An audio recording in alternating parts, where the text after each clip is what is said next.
Hello everyone, एक बार फिर से स्वागत है आपका अपना यूट्यूब चैनल साइंस गुरु रवि में। गाइज, हम पढ़ रहे थे डाइजेस्टिव सिस्टम अर्थात पाचन तंत्र। गाइज, पाचन तंत्र की 8 क्लास कंप्लीट हो चुकी है। अगर आपने पहले की ये 8 क्लास नहीं देखी है तो आप उनको देख लीजिए, उसके बाद में ये वीडियो देखोगे तो आपको बहुत अच्छे से समझ में आएगा। गाइज, अब तक हमने 8 क्लासों में क्या क्या पढ़ा, ओवरऑल में 5 से 7 मिनट में इसका रिवीजन करा देता हूं। उसके बाद में साथियों आज की क्लास स्टार्ट करेंगे। तो सबसे पहले आप हेडिंग लगा लीजिए डाइजेस्टिव सिस्टम। डाइजेस्टिव सिस्टम अर्थात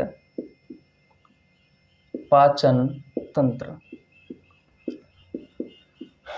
ऐसे अंगों का समूह है जो पाचन में सहायक होता है। ऐसे अंगों के समूह को कहा जाता है पाचन तंत्र, डाइजेस्टिव सिस्टम। अब बात आती है कि पाचन क्या होता है, ये डाइजेशन क्या होता है। तो भोजन के बड़े बड़े अणुओं को छोटे छोटे अणुओं के रूप में तोड़ना ही क्या कहलाता है भैया? पाचन कहलाता है, डाइजेशन कहलाता है। और पाचन में कौन सहायक होते हैं? तो बेटा पाचन में एंजाइम सहायक होते हैं। एंजाइम भैया कैटलिस्ट यानी कि उत्प्रेरक की तरह कार्य करते हैं। पाचन डाइजेशन एक केमिकल रिएक्शन है और इस केमिकल रिएक्शन को जल्दी करवाने में कौन सहायक होते हैं बेटा? एंजाइम सहायक होते हैं। देखिए, आपने नाम सुना होगा एलिमेंट्री कैनाल। एलिमेंट्री कैनाल,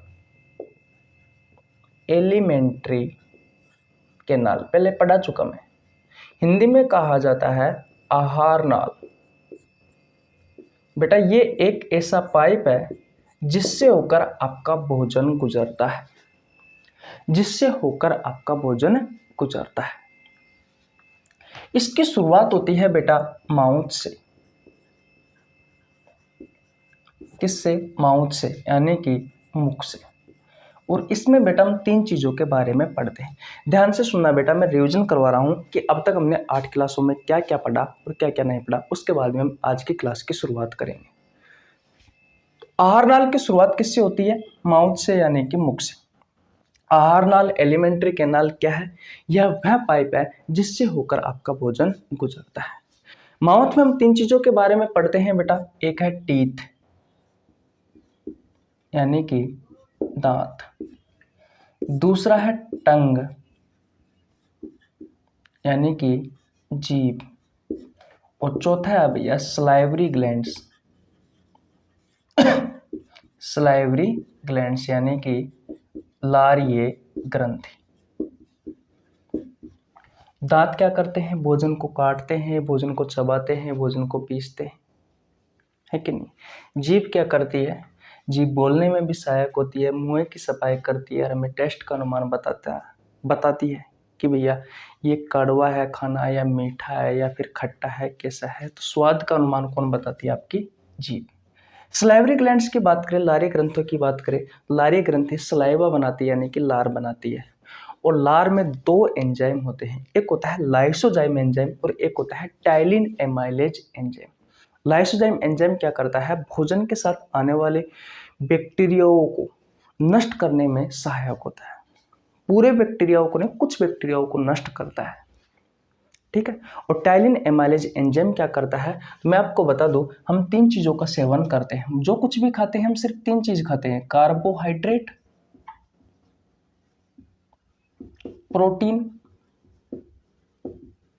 और भैया फैट, जिसे आप लिपिड्स कहते हो। इसे क्या कहते हो? लिपिड्स कहते हो। आप सिर्फ ये 3 चीजों का सेवन करते हैं, ये 3 चीजें खाते हैं। आप कुछ भी खा लीजिए, आपके शरीर में ये 3 चीजें ही पहुंचेगी। इतनी बात क्लियर है? तो भैया कार्बोहाइड्रेट को हम स्टार्च के फॉर्म में खाते हैं और इस स्टार्च को जो टाइलिन एमाइलेज एंजाइम होता है, टाइलिन अमाइलेज जो एंजाइम होता है, किस में कन्वर्ट कर देता है? तो भैया माल्टोज में कन्वर्ट कर देता है। किस में? माल्टोज में, ठीक है।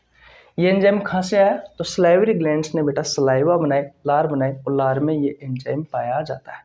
इतनी बात क्लियर है? माउथ के बाद में बेटा जो भोजन जाता है वो जाता है भैया फूड पाइप में। कहाँ पे जाता है? फूड पाइप में। यानी कि भोजन नली में जाता है और इसे हम ईसोफेगस भी कहते हैं। और भोजन नली के बाद में भोजन जाता है स्टोमच में, जिसे आप आमाशय भी कहते हो, पेट भी कहते हो, उदर भी कहते हो और जठर भी कहते हो। और पेट में क्या होता है? पेट में बेटा गैस्ट्रिक ग्लैंड होती है। और ये गैस्ट्रिक ग्लैंड क्या बनाती है? गैस्ट्रिक जूस, जठर रस बनाती है। और बेटा जठर रस में 2 एंजाइम होते हैं, एक होता है पेप्सिन एंजाइम और एक होता है रेनिन एंजाइम। अब ये पेप्सिन एंजाइम तो क्या करता है और रेनिन एंजाइम क्या करता है, मैं शॉर्टकट में बता रहा हूँ बेटा। वैसे तो इनका निर्माण सेल करती है, जो कि आपकी जठर ग्लैंड में होती है कि नहीं है? पेप्सिन एंजाइम क्या करता है? आपको पता है जो प्रोटीन होती है, इस प्रोटीन को ये पेप्सिन एंजाइम किस में कन्वर्ट कर देता है? पेप्टोन्स या फिर पेप्टाइड में कन्वर्ट कर देता है। पेप्टोन्स या पेप्टाइड्स में कन्वर्ट कर देता है। रेनिन एंजाइम क्या करता है? तो मैं आपको बता दूं, दूध में होती है भैया केसिन प्रोटीन, और इस केसिन प्रोटीन को ये जो रेनिन एंजाइम होता है, ये रेनिन एंजाइम पैराकेसिन में कन्वर्ट कर देता है। और बाद में फिर इस पैराकेसिन को जो पेप्सिन एंजाइम होता है, ये कन्वर्ट कर देता है बेटा किस में? पेप्टोन्स या पेप्टाइड्स में। ये सब चीजें मैं पढ़ा चुका आपको। हमने माउथ के बारे में पढ़ लिया, जिसमें हमने दांत के बारे में पढ़ा, टंग के बारे में पढ़ा, सलाइवरी ग्लैंड्स के बारे में पढ़ा, फूड पाइप के बारे में, ईसोफेगस के बारे में हमने पढ़ा, स्टोमच यानी कि आमाशय पेट के बारे में हमने अच्छे से पढ़ा। और बेटा पेट के बाद में जो भोजन जाता है वो जाता है भैया स्मॉल इंटेस्टाइन में, यानी कि छोटी आंत में। छोटी आंत बेटा आहार नाल का, एलिमेंट्री कैनाल का सबसे बड़ा भाग होता है, सबसे बड़ा भाग होता है। इसकी जो लंबाई होती है वो लंबाई होती है बेटा 6 मीटर, और इसका जो व्यास होता है वो होता है भैया 1 से लेकर के 1.5 इंच का। इसके 3 भाग होते हैं। एक होता है ड्यूडेनियम, जिसे आप अंतःग्रहणी कहते हो। दूसरा वाला भाग होता है जेजुनम, और तीसरा भाग वाला भाग होता है इलियम। इस ड्यूडेनियम वाले भाग से, यानी कि छोटी आंत के इस डी वाले भाग से 2 ऑर्गन जुड़े हुए होते हैं। एक जुड़ा हुआ होता है लीवर और एक जुड़ा होता है पेंक्रियाज। बेटा लास्ट क्लास में हमने लीवर के बारे में पढ़ लिया था, और इस वीडियो में हम पढ़ने वाले हैं पेंक्रियाज के बारे में। लीवर ने क्या किया था? लीवर ने बेटा वसा का पाचन किया था। वसा की बड़ी बड़ी गोलियों को छोटी छोटी गोलियों के रूप में तोड़ा था। ये वसा की बड़ी बड़ी गोलियां है, इसको बाइल जूस में बाइल साल्ट था, कौन सा? सोडियम बाइकार्बोनेट और सोडियम ग्लाइकोलेट। इन्होंने क्या किया था? इस वसा की बड़ी बड़ी गोलियों को छोटी छोटी गोलियों में फैटी एसिड में तोड़ दिया था, और इसे क्या कहा गया था? इमल्सिफिकेशन, पाइसीकरण कहा गया था। और बाइल जूस में बेटा एंजाइम नहीं थे। तो यहां तक बेटा हमने लास्ट क्लास में अच्छे से पढ़ लिया। अब तक बेटा मैंने आपको पिछली 8 क्लासों में ये जो इतनी सारी कहानी मैंने अभी आपको शॉर्टकट में 8 से 10 मिनट में पढ़ाई है बेटा, यही कहानी मैंने 8 क्लासों में, यानी कि लगभग मैं आपको बता दूं 6 से 7 घंटे में पढ़ाई थी। मैं आपको विश्वास दिलाता हूं कि अगर आप ये पिछली 8 क्लास अच्छे से देख लेते हो तो आपका एक भी डाउट नहीं रहेगा। मैं आपको फिर बता दूं भोजन क्या, पाचन कैसे होता है। पहली बात तो ये है कि पाचन क्या है। तो भोजन के बड़े बड़े अणुओं को छोटे छोटे अणुओं में तोड़ना ही पाचन कहलाता है, पाचन, डाइजेशन एक केमिकल रिएक्शन है और इस केमिकल रिएक्शन को जल्दी करवाने के लिए एंजाइम सहायक होते हैं। यहाँ पर एंजाइम उत्प्रेरक की तरह कार्य करते हैं। उत्प्रेरक क्या होते हैं? किसी भी अभिक्रिया को जल्दी करवाने में सहायक होते हैं। कौन? कैटलिस्ट, उत्प्रेरक। इतनी बात क्लियर? तो भैया यहाँ पर जो पाचन हो रहा है वो एंजाइमों की सहायता से हो रहा है। आप देखते हो ptyalin amylase enzyme, pepsin enzyme, rennin enzyme. और जूस भी बेटा भोजन के पाचन में सहायक होते हैं। इतनी बात क्लियर है?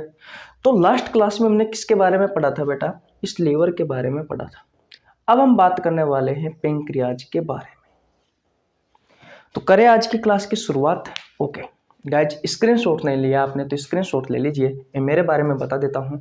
मेरा नाम रवि है। मैं सभी प्रतियोगी परीक्षाओं के लिए बायोलॉजी पढ़ाता हूँ। जो कंटेंट आपको पेड कोर्स में उपलब्ध नहीं होता उससे अच्छा कंटेंट देने की कोशिश करता हूँ।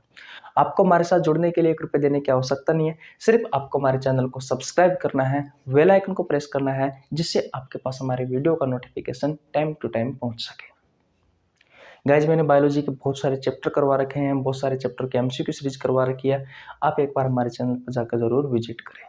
गाइज, पिछले लगभग 10 से 12 दिन से क्लास नहीं आई थी। उसके 2 रीज़न है। पहला रीज़न यह है कि हमारे घर में शादी थी, मैं शादी में चला गया था। और दूसरा रीज़न यह है कि शादी के जस्ट बाद ही मेरी तबीयत खराब हो गई थी। आपको मेरी आवाज़ से भी लग रहा होगा अभी भी सर्दी जुकाम है। फिर भी मैंने क्लास लेना उचित समझा तो मैं लेने आ गया। और फिर इश्यू भी थे, थोड़ा टाइम की कमी भी थी, थोड़ा बहुत काम भी था, इस वजह से क्लास नहीं ले पाया।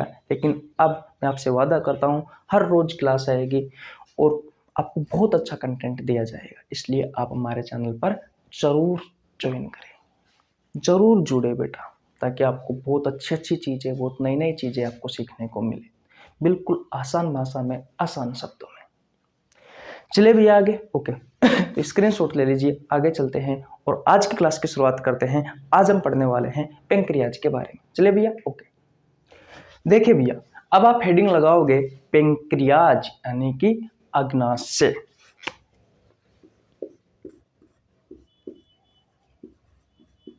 पेंक्रियाज, अग्नाशय। देखिए, सबसे पहले मैं आपको बता दूं, ये एक ऑर्गन है यानी कि अंग है, ठीक है। और इस अंग की खोज की थी भैया एक वैज्ञानिक थे। उस वैज्ञानिक का नाम था लैंगरहैंस। इस लैंगरहैंस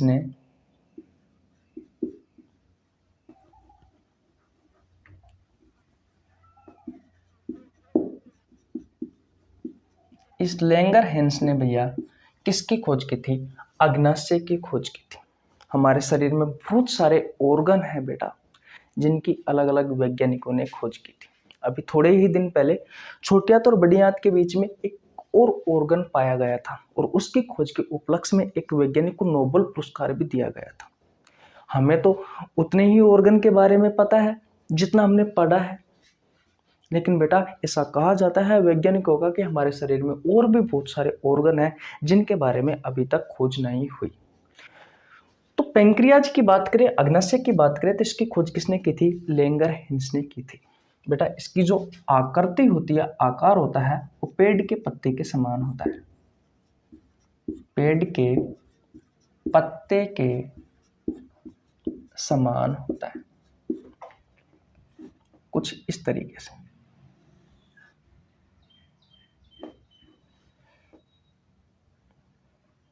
जो कुछ भी आप मानते हो, पेड़ के पत्ते के समान इसका आकार होता है।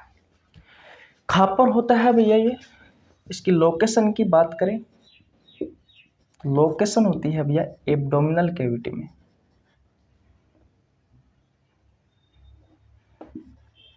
एब्डोमिनल कैविटी में यानी कि उदर गुहा में स्थित होता है। पेट में जो खाली जगह है बेटा वहां पे उपस्थित होता है। देखिए मैंने आपको कहा था कि हम स्मॉल इंटेस्टाइन पढ़ रहे थे। क्या पढ़ रहे हैं भैया?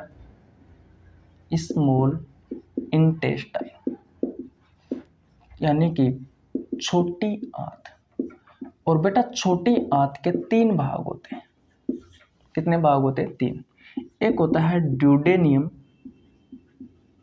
दूसरा होता है जेजुनम और तीसरा होता है इलियम। बेटा ये जो डेडुनम वाला भाग होता है इसी से ही लीवर जुड़ा हुआ होता है और इसी से ही पेंक्रियाज जुड़ा हुआ होता है।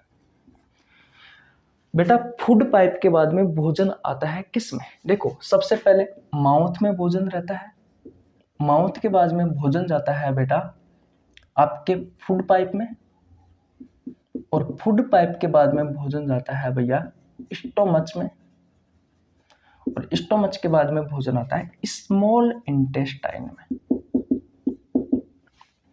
स्मॉल इंटेस्टाइन में। इतनी बात क्लियर है? तो स्मॉल इंटेस्टाइन में सबसे पहले भोजन आता है ड्यूडेनियम में, उसके बाद में जेजुनम में जाता है, उसके बाद में इलियम में जाता है। ये जो डेडुनियम वाला भाग है ये किससे जुड़ा हुआ होता है? ये पेट से जुड़ा होता है, स्टोमच से जुड़ा हुआ होता है। जो इलियम वाला भाग है ये बड़ी आंत से जुड़ा हुआ होता है, और इससे ये दो ऑर्गन जुड़े हुए होते हैं, लीवर और पेंक्रियाज। कभी कोई आपसे क्वेश्चन पूछे कि भैया क्या लीवर और पेंक्रियाज में भोजन जाता है, तो भैया सीधे सीधे शब्दों में मना कर देना कि लीवर और पेंक्रियाज में भोजन नहीं जाता। भोजन तो डूडेनियम में जो छोटी आंत का भाग है भैया, पहला डूडेनियम, इसमें पड़ा हुआ रहता है।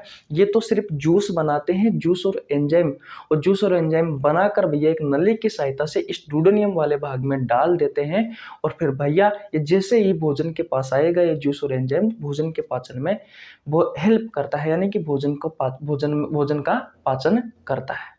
कौन? लीवर से और पेंक्रियाज से बना हुआ जूस और एंजाइम। इतनी बात क्लियर है? कोई दिक्कत यहां तक नहीं होनी चाहिए भैया। ओके आगे चलते हैं। इतनी बात की कहानी समझ में आ गई आपको? मैंने आपको यह बताया कि लीवर और पेंक्रियाज छोटी आंत के डूडेनियम वाले भाग से जुड़े हुए होते हैं। लीवर के बारे में हमने कल की वीडियो में पढ़ लिया, इस वीडियो में हम पढ़ रहे हैं पेंक्रियाज के बारे में। पेंक्रियाज एक ऑर्गन है बेटा, इसकी खोज की थी लैंगरहेंस नामक एक वैज्ञानिक था उसने। पेड़ के पत्ते के समान इसकी संरचना होती है, ये छोटी आंत के डूडेनियम वाले भाग से जुड़ा हुआ होता है। लोकेशन है इसकी एब्डोमिनल कैविटी, उदर गुहा में ये स्थित होता है। इतनी बात क्लियर है? अब बेटा जो पेंक्रियाज है इसमें भैया सेल पाई जाती है 4। जैसे मैंने कहा ना कि इसकी आकृति पेड़ के पत्ते के समान होती है, तो मान लीजिए इसमें भैया 4 सेल होती है। एक सेल यहाँ पड़ी हुई है, एक सेल यहाँ पे पड़ी हुई है, एक सेल यहाँ पे पड़ी हुई है, एक सेल यहाँ पे पड़ी हुई है। इनको मैं नाम दे देता हूँ। एक है एल्फा सेल, नंबर 2 पर आती है भैया बीटा सेल, नंबर 3 पर आती है डेल्टा सेल, और नंबर 4 पर आती है भैया एप सेल। ये 4 प्रकार की सेल होती है भैया किसमें? पेंक्रियाज में, यानी कि अग्नाशय में। Alpha cell, beta cell, delta cell और एप सेल। और इन सेल को नाम दिया गया है भैया इस वैज्ञानिक के नाम के आधार पर, क्या? Isolate of Langerhans, isolates of Langerhans, यानी कि लैंगरहेंस की दीपिका, लैंगरहेंस की दीपिकाएं। क्या नाम दिया गया है इन कोशिकाओं को? लैंगरहेंस की दीपिकाएं। आपसे आपके प्रतियोगी परीक्षाओं में क्वेश्चन पूछा जाता है कि लैंगरहेंस की दीपिकाओं, आइसोलेट ऑफ लैंगरहेंस का संबंध किस ऑर्गन से है, किस अंग से है? बेटा इंपॉर्टेंट है ये चीजें। लैंगरहेंस की दीपिकाओं का संबंध किस अंग से है? आपसे आपके प्रतियोगी परीक्षाओं में पूछा गया है, आगे भी पूछे जाने की संभावना है। तो किस अंग से है भैया? पेंक्रियाज से है, अग्नाशय से है। इतनी बात क्लियर है? ओके और बात करते हैं बेटा जो एल्फा सेल, बीटा सेल और जो डेल्टा सेल होती है, ये तीनों के तीनों ही सेल क्या बनाती है? हार्मोन बनाती है। हार्मोन क्या काम करते हैं? बायोलॉजिकल जो रिएक्शन होती है, जैविक अभिक्रियाएं होती है, उनमें सहायक होता है बेटा कौन? हार्मोन। हार्मोन अगर ज़्यादा होगा तो आपको बीमारी होगी, हार्मोन अगर कम होगा तो आपको बीमारी होगी।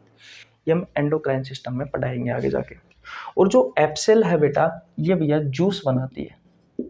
और जूस में क्या होता है, एंजाइम। और शुरुआत में मैंने आपको बताया था कि जूस और जो एंजाइम होते हैं ये भैया भोजन के पाचन में सहायक होते हैं। तो भैया हार्मोन का तो हमारा कोई मतलब ही नहीं है, तो यहाँ पर हम पेंक्रियाज में इन सेलों के बारे में नहीं पढ़ेंगे, अल्फा बीटा और डेल्टा सेल के बारे में नहीं पढ़ेंगे। इन सेल के बारे में हम पढ़ेंगे एंडोक्राइन ग्लैंड में, या एंडोक्राइन सिस्टम एक चैप्टर आता है बेटा बायोलॉजी का, अंतःस्रावी तंत्र। उस वाले चैप्टर में हम एंडोक्राइन ग्लैंड्स के बारे में, अंतःस्रावी ग्रंथियों के बारे में पढ़ते हैं, जिनमें बेटा हम अल्फा सेल, बीटा सेल और डेल्टा सेल के बारे में आपको पढ़ाते हैं। यहाँ पर सिर्फ हम एफ सेल के बारे में पढ़ेंगे, जो जूस और एंजाइम का निर्माण करती है, और जूस और एंजाइम भोजन के पाचन में सहायक होते हैं। पेंक्रियाज एक ग्रंथि भी है और एक अंग भी है, या मैं कह सकता हूं ऐसा अंग जो भैया जूस एंजाइम और हार्मोन बनाए, वो क्या है, वो ग्रंथि है। मैंने क्या कहा, ऐसा कोई अंग जो जूस एंजाइम और हार्मोन बनाए, ऐसे अंगों को क्या कहा जाता है, ऐसे अंगों को कहा जाता है ग्लैंड, यानी कि ग्रंथि। ऐसा कोई अंग या ऊतकों का समूह है जो भैया जूस एंजाइम और हार्मोन बनाए, ऐसे अंगों के समूह को क्या कहा जाता है, ग्रंथि कहा जाता है, ग्लैंड्स कहा जाता है। और ये क्या है, जूस एंजाइम और हार्मोन, ये भैया केमिकल कंपाउंड है, केमिकल कंपाउंड है, यानी कि रासायनिक यौगिक है। और इन रासायनिक यौगिकों का निर्माण हमारे शरीर के अंगों से होता है, और ये अलग अलग कार्य करते हैं। जैसे कि हार्मोन बायोलॉजिकल रिएक्शन, जैविक अभिक्रियाओं में सहायक होते हैं, और जो जूस और एंजाइम होते हैं ये भोजन के पाचन में सहायक होते हैं। और इन केमिकल कंपाउंडों को, जूस एंजाइम हार्मोनों को केमिकल कंपाउंडों के आधार पर भैया जो ग्रंथि होती है, इन ग्रंथियों को 3 भागों में बांटा गया है। एक होती है एक्सोक्राइन ग्लैंड, एक होती है एंडोक्राइन ग्लैंड, और एक होती है मिक्स्ड ग्लैंड। एक्सोक्राइन ग्लैंड वह ग्लैंड होती है बेटा जो भैया जूस और एंजाइम बनाए। एंडोक्राइन ग्लैंड वह ग्लैंड होती है जो हार्मोन बनाए। यहां से क्वेश्चन आते हैं, ध्यान से सुनना। मिक्स्ड ग्लैंड वह ग्लैंड होती है जो भैया जूस भी बनाए, एंजाइम भी बनाए और हार्मोन भी बनाए। तो अगर मैं आपसे क्वेश्चन पूछूं कि पेंक्रियाज कैसी ग्रंथि है, कैसी ग्लैंड है, तो आप कहोगे भैया मिक्स्ड ग्लैंड है। ये हमारे शरीर की सबसे बड़ी मिश्रित ग्रंथि है। कौन, अग्नाशय। ये हमारे शरीर की सबसे बड़ी ग्रंथि है। कौन, पेंक्रियाज। क्योंकि ये भैया जूस भी बनाती है, एंजाइम भी बनाती है और हार्मोन भी बनाती है। आया कुछ समझ में? एक बार और रिवीजन करवाता हूँ। हमारे शरीर में ऐसा कोई अंग या ऊतकों का समूह है जो जूस एंजाइम और हार्मोन बनाए, ऐसे अंगों के समूह को ग्लैंड्स या ग्रंथियां कहा जाता है। अब आप कहोगे जूस एंड एंजाइम और हार्मोन है क्या, तो ये केमिकल कंपाउंड है जिसका निर्माण बेटा हमारे शरीर के ऑर्गन्स करते हैं। और इन केमिकल कंपाउंडों के आधार पर आपके ग्रंथियों को 3 भागों में बांटा गया है, जिसमें आता है एक्सोक्राइन ग्लैंड, एंडोक्राइन ग्लैंड और मिक्स्ड ग्लैंड। एक्सोक्राइन ग्लैंड वह ग्लैंड होती है जो जूस और एंजाइम बनाती है, और जूस और एंजाइम भोजन के पाचन में सहायक होते हैं। एंडोक्राइन ग्लैंड ऐसी ग्लैंड होती है जो हार्मोन बनाती है। हार्मोन बायोलॉजिकल रिएक्शन, केमिकल अभिक्रिया है, रासायनिक अभिक्रियाओं में सहायक होती है। मिक्स्ड ग्लैंड ये ऐसी ग्रंथियां होती है बेटा जो जूस और एंजाइम और हार्मोन तीनों का निर्माण करती है। और पेंक्रियाज जो है ये मानव शरीर की सबसे बड़ी मिश्रित ग्रंथि है जो भैया जूस एंजाइम और हार्मोन तीनों का निर्माण करती है। तो बोलो, क्या इतनी सारी चीजें आपको समझ में आई या नहीं आई? एक बार और रिवीजन करवाता हूँ। अब तक मैंने आपको क्या क्या बताया पेंक्रियाज के बारे में। मैंने अभी तक आपको बताया कि इसकी खोज लैंगरहैंस ने की थी। पेड़ के पत्ते के समान इसकी संरचना होती है। एब्डोमिनल कैविटी उदर गुहा में स्थित होती है। ये भैया छोटी आंत के डुओडेनियम वाले भाग से जुड़ी हुई होती है। ये जूस भी बनाती है, एंजाइम भी बनाती है और हार्मोन भी बनाती है। इसमें 4 सेल होती है, अल्फा, बीटा, डेल्टा और एप सेल। इन सेलों को लैंगरहैंस की दीपिकाएं, आइसोलेट्स ऑफ लैंगरहैंस की दीपिकाएं कहा जाता है। इन तीनों सेलों के बारे में हम एंडोक्राइन सिस्टम, अंतःस्रावी तंत्र वाले चैप्टर में पढ़ेंगे, इसलिए यहाँ पर छोड़ रहे हैं, क्योंकि भैया वहाँ पर हम केवल और केवल ऐसी ग्रंथियों के बारे में पढ़ेंगे जो हार्मोन बनाती है। ठीक है, यहाँ पर हम पढ़ने वाले हैं एप सेल के बारे में, यानी कि जूस और एंजाइमों के बारे में, क्योंकि एप सेल जूस और एंजाइम बनाती है और जूस और एंजाइम भोजन के पाचन में सहायक होते हैं। इतनी बात क्लियर है। फिर मैंने ग्रंथियों के बारे में बताया कि ऐसा कोई शरीर का अंग या ऊतकों का समूह है जो जूस, एंजाइम और हार्मोन तीनों का निर्माण करता हो, वो ग्रंथियाँ होती है। और जूस, एंजाइम और हार्मोन क्या है? केमिकल कंपाउंड है, रासायनिक यौगिक है। इसके आधार पर ग्रंथियों को 3 भागों में बांटा गया है, एक्सोक्राइन ग्लैंड, एंडोक्राइन ग्लैंड और मिक्स्ड ग्लैंड। जो एक्सोक्राइन ग्लैंड होती है वो जूस और एंजाइम बनाती है, एंडोक्राइन ग्लैंड हार्मोन बनाती है, मिक्स्ड ग्लैंड जूस, एंजाइम और हार्मोन तीनों का निर्माण करती है। बोलो कि सारी कहानी समझ में आई? ओके, अब बात करते हैं बेटा पेंक्रियाटिक जूस की, जो पेंक्रियाज बनाता है, यानी कि जो एप सेल बनाती है। एप सेल किसका निर्माण करती है? पेंक्रियाटिक जूस का निर्माण करती है। पेंक्रियाटिक जूस में क्या क्या होता है और किस तरीके से ये पेंक्रियाटिक जूस से निकलने वाले जो जो एंजाइम है वो किस तरीके से भोजन में पाचन करते हैं, भोजन का पाचन करते हैं, किस तरीके से भोजन के पाचन में सहायक होते हैं, वो सारी कहानी समझते हैं। आशा करता हूँ यहाँ तक की कहानी आपको बहुत अच्छे से समझ में आ गई होगी। स्क्रीनशॉट ले लीजिए, ले ले स्क्रीनशॉट। ओके भैया, देखिए भैया मैंने आपको अभी बताया कि जो पेंक्रियाज है, कौन बेटा? पेंक्रियाज। ध्यान से सुनना, अब यहाँ से आपके प्रतियोगी परीक्षाओं में क्वेश्चन पूछे जाते हैं। जो पेंक्रियाज है, जो अग्नाशय है, इस अग्नाशय में 4 सेल थे जिन्हें हमने लैंगरहैंस की दीपिकाएं कहा गया था। एल्फा, बीटा, डेल्टा और एप सेल। एल्फा, बीटा और जो डेल्टा सेल थी वो हार्मोन बना रही थी, इसलिए हमने उसको छोड़ दिया, क्योंकि उसके बारे में हम पढ़ेंगे भैया एंडोक्राइन सिस्टम, अंतःस्रावी तंत्र में। यहाँ पर हम पढ़ने वाले हैं भैया एप सेल के बारे में। और ये एप सेल्स क्या करती है भैया? ये भैया पेंक्रियाटिक जूस बनाती है, पेंक्रियाटिक जूस बनाती है, यानी कि अग्नाशय रस बनाती है। एक दिन में लगभग बेटा 1 लीटर के आसपास ये पेंक्रियाटिक जूस बनता है। किसमें?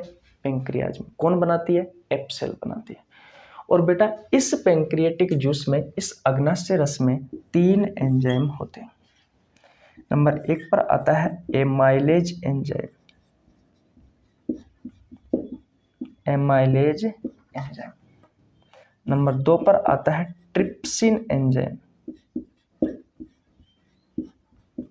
Trypsin enzyme. और नंबर 3 पर आता है लाइपेज एंजाइम। अब यहां से इस एंजाइमों का कार्य क्या है, यहां से आपके प्रतियोगी परीक्षाओं में PCS, lab assistant, railway, SSC, पटवारी, पुलिस, यहाँ से बहुत अच्छे क्वेश्चन आते हैं एसएससी वगैरह में। तो अब इन सब का कार्य आपको समझना है। माउथ में किसका पाचन हुआ था और पेट में किसका पाचन हुआ था? सबसे पहले मुझे इस बात का आंसर दो। तो भैया आप कहोगे कि माउथ में कार्बोहाइड्रेट का पाचन हुआ था, कार्ब्स का पाचन हुआ था। टाइलिन एमाइलेज एंजाइम ने भैया कार्बोहाइड्रेट को हम स्टार्च की फॉर्म में खाते हैं, और इसे भैया जो टाइलिन एमाइलेज एंजाइम है,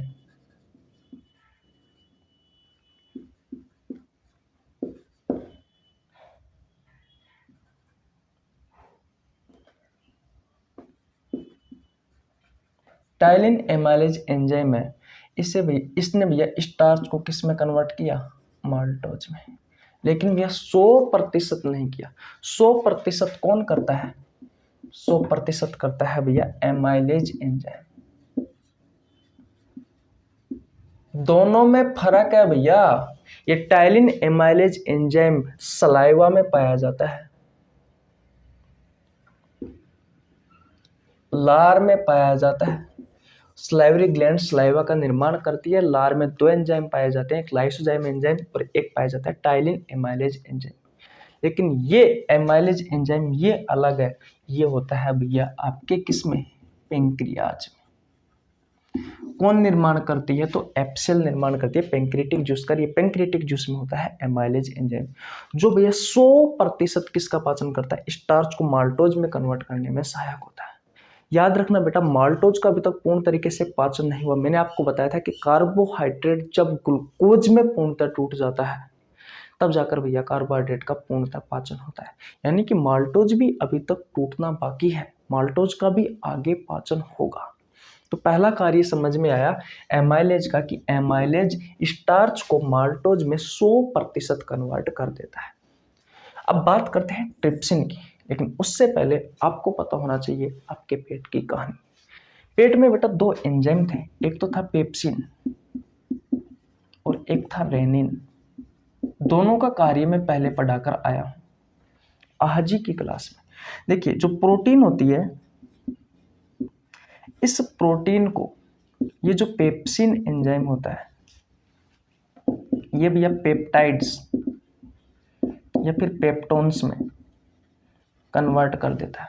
ठीक वैसे ही जो रेनिन एंजाइम होता है, ये भैया आपके दूध में केसिन प्रोटीन होती है, उस केसिन प्रोटीन को पेरा केसिन में कन्वर्ट कर देता है। फिर पेरा केसिन को वापस ये पेप्सिन एंजाइम किस में कन्वर्ट कर देता है, पेप्टाइड्स या पेप्टोन्स में। और उसके बाद में इस पेप्टाइड या पेप्टोन्स को ये जो एंजाइम होता है ट्रिप्सिन, ये जो ट्रिप्सिन एंजाइम होता है, ये किस में कन्वर्ट कर देता है, ये करता है भैया अमीनो एसिड में। किस में कन्वर्ट करता है, अमीनो एसिड में करता है। और मैंने आपको बताया था कि प्रोटीन जब एमिनो एसिड में बदल जाए तो समझ लेना प्रोटीन का पूर्ण रूप से पाचन हो गया। तो यहाँ पर भैया प्रोटीन का पूर्ण रूप से पाचन हो गया। ठीक है, कार्बोहाइड्रेट का नहीं हुआ। कार्बोहाइड्रेट को हम स्टार्च के फॉर्म में कहते हैं। स्टार्च को 100% एमाइलेज एंजाइम जो पेंक्रियाज में पाया जाता है, यानी कि पेंक्रियाटिक जूस में पाया जाता है, उसने माल्टोज में कन्वर्ट किया था। अब बात करते हैं लाइपेज की। लाइपेज एंजाइम बेटा क्या करता है, जो फैट होती है, जो लिपिड्स होती है, जो वसा होती है, इस वसा को फैटी एसिड यानी कि वसीय अम्ल प्लस ग्लिसरॉल में कन्वर्ट कर देता है। फैटी एसिड में ग्लिसरॉल में 100% कन्वर्ट कर देता है। यानी कि मैंने आपको यह भी बताया था कि जब वसा फैट लिपिड्स जब वसीय अम्ल में ग्लिसरॉल में पूर्णतः टूट जाती है बेटा, तो भैया वसा का पूर्ण रूप से पाचन हो जाता है। तो भैया यहाँ पर भी फैटी एसिड में ग्लिसरॉल में टूट गई है, यहाँ पर भी 100% पाचन हो गया है। किसका, वसा का। और प्रोटीन का भी हो गया। लेकिन भैया किसका नहीं हुआ, अभी तक कार्बोहाइड्रेट का नहीं हुआ। लीवर ने क्या किया था, वसा की बड़ी बड़ी गोलियों को छोटी छोटी गोलियों के रूप में तोड़ा था। कि लीवर में बाइल जूस का निर्माण हुआ था। बाइल जूस में बाइल साल्ट थे, सोडियम बाइकार्बोनेट और सोडियम ग्लाइकोलेट। इन्होंने भैया वसा की बड़ी बड़ी गोलियों को इस बाइल साल्ट ने सोडियम बाइकार्बोनेट व सोडियम ग्लाइकोलेट ने वसा की छोटी छोटी गोलियों के रूप में तोड़ा था। और इस प्रक्रिया को क्या कहा गया था, इमल्सिफिकेशन, पाइसीकरण कहा गया था। और अब ये वसा की छोटी छोटी गोलियां किस में टूटती है भैया, फैटी एसिड में, ग्लिसरॉल में, यानी ग्लिसरॉल में टूट जाती है। ये फैटी एसिड ही होती है, वसीय अम्ल होता है ये वसा की छोटी छोटी गोली, और ये टूट जाती है फिर ग्लिसरॉल में। कौन तोड़ता है, ये तोड़ता है भैया लाइपेज एंजाइम। तो यहाँ पर वसा का पूर्णतः पाचन हो गया है, 100% पाचन हो गया। सिर्फ बचा है तो कौन बचा है, माल्टोज बचा है। माल्टोज का अभी तक ग्लूकोज में टूटना बाकी है। तो बेटा पेंक्रियाज यहाँ पर ही खत्म हो जाता है। पेंक्रियाज के बारे में हमें इतना ही पढ़ना है, क्योंकि जो एंजाइम थे उन एंजाइमों ने अपना कार्य कर दिया, यहाँ पर प्रोटीन का और वसा का पूर्णतः पाचन हो गया। बचा क्या बेटा? कार्बोहाइड्रेट बचा। कार्बोहाइड्रेट का पाचन हम आगे पढ़ेंगे। तो कल की वीडियो में हम आपको पढ़ाने वाले हैं कि किस तरीके से माल्टोज ग्लूकोज में कन्वर्ट होता है, यानी कि किस तरीके से कार्बोहाइड्रेट का पूर्णतः पाचन होता है। उसके बाद में बड़ी आंत पढ़ेंगे और बड़ी आंत के बाद में बेटा ये एनएस वाला भाग पढ़ेंगे और उसके बाद में चैप्टर समाप्त हो जाएगा। उसके बाद में चैप्टर जैसे ही समाप्त हो जाएगा तो पाचन तंत्र से संबंधित कुछ बीमारियां हैं बेटा, उनके बारे में हम आपको पढ़ाएंगे, जो कि आपसे आपके प्रतियोगी परीक्षाओं में पूछी जाती है। उसके बाद में चैप्टर समाप्त हो जाएगा। तो 2-3 क्लास और होगी इसकी, उसके बाद में चैप्टर समाप्त हो जाएगा। तो स्क्रीनशॉट नहीं लिया तो स्क्रीनशॉट ले लीजिए। कैसी लगी आपको वीडियो? अगर वीडियो अच्छी लगी हो तो वीडियो को लाइक कर देना, चैनल पर नहीं तो चैनल को सब्सक्राइब कर लेना, बेल आइकन को प्रेस कर लेना, जिससे आपके पास हमारी वीडियो का नोटिफिकेशन टाइम टू टाइम पहुंच सके। मिलते हैं गाइस नेक्स्ट वीडियो में, तब तक के लिए जय हिंद, जय भारत, राम राम।